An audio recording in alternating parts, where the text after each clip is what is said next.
outcome that you guys wanted. However, that touchdown from you, kind of walk us through that play. And it's your first touchdown in about since 2021. So how does that feel?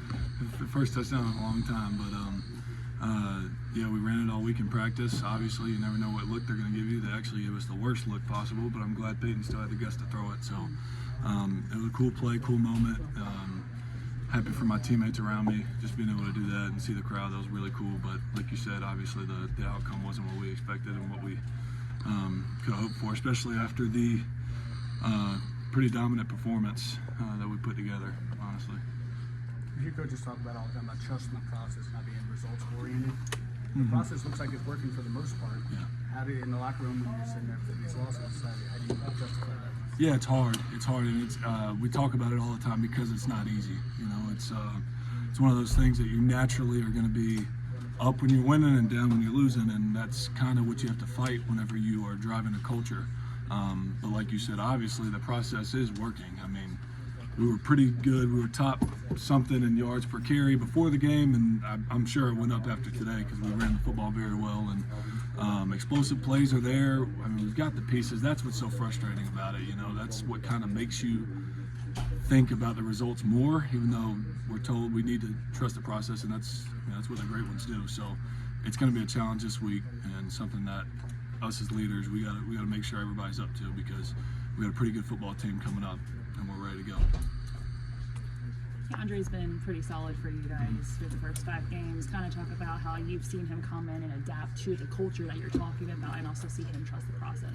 Yeah, I mean, we were talking about explosive plays. I mean, he's an explosive guy. So on the field, he's obviously great for our offense. He gives us another dimension to go downfield and do some things in the air. But off the field, he's always smiling and happy, and he's a really, really good glue guy for that receiver room. And that's what you need, especially nowadays in the transfer portal. You don't know exactly what you're going to get, but I know he's probably tore up about this loss, the rest of the receivers, the rest of the offense, and the whole team. But I think he's one of those guys, and we're going to need our playmakers to get us rolling for next week.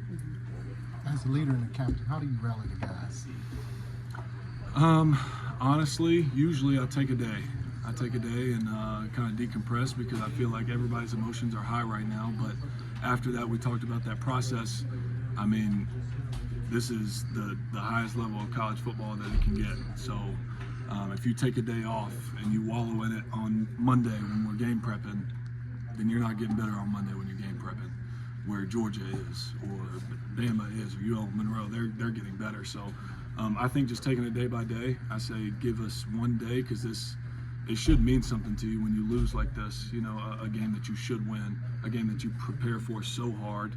Your guys fight so hard. You should be hurting after this one, but after one day, it's time to flip it. And I mean, that's what some of these young guys are going to have to understand.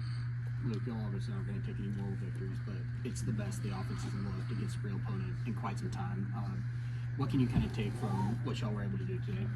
Yeah, I think it's each week we have a different piece that we're like, oh, okay, this is the offense that everybody's been talking about. This is the offense that everybody was writing articles about in fall camp. Okay, they can run the ball. They can have explosive plays down the field. They do have guys that can make the blocks up front and be physical and finish these guys. So I think it's just over time we're finally figuring out our identity. I feel like we kind of knew our identity, but we kind of got lost for a second. And man, I think we just got an offense of fighters, and we were talking about the run game earlier. I'm so proud of everybody up front. Those running backs, quarterback making the reads, receivers blocking downfield, they don't get enough love either. So I think the way we run the football, that opens up explosive plays. We've been saying that since fall camp, and it's finally being able to show on Saturdays. Fourth